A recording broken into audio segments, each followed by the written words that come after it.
Hey guys, so OpenAI just released one new AI and also Chat GPT API for developers.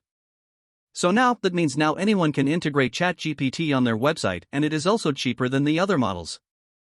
I will give the link of this blog on the description.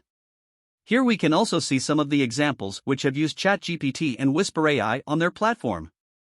Here we can also see on how we can send the request to the AI.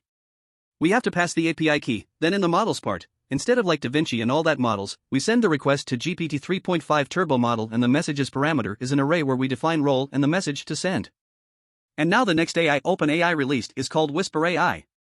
It takes an audio file and then it converts that audio to text, and also it can translate that generated text to other languages, like if your audio is in German, then it can convert that to English. As you can see here, we are passing the audio file and then we are getting the transcript of it. Now let's see how we can use ChatGPT in Python. The real one, not DaVinci 003. Let's just clear the unneeded part. So first of all, do pip install OpenAI, or if you already have it installed, upgrade it.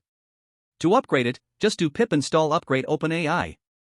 So first of all, we are importing the OpenAI package. Then we are setting up the API key. For API key, just go to platform.openai.com, then log in. Then click on your profile icon and then API key. There, generate a new secret key, and just paste it there on the code.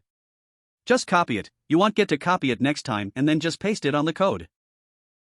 And then we are using the method on OpenAI called chatCompletion.create to send the request to ChatGPT. Here on the model part, write the model to GPT 3.5 Turbo, and the messages is an array of messages.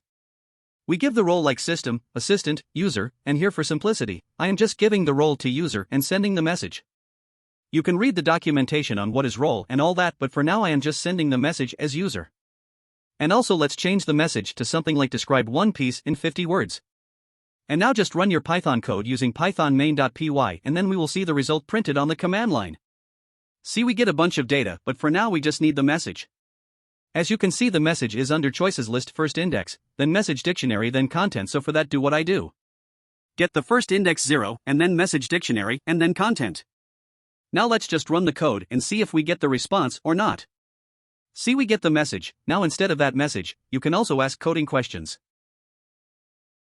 Here I just asked it what is Web Synthesis API in JavaScript, and let's see what do we get. See, we get the code with description with comment on what is that with code examples. So this is how you can use ChatGPT API, and instead of writing the message here, create an input box and then send that message. So see how easy it is to use ChatGPT API. Now try to create yourself. So for now, goodbye friends, and I will see you on the next one.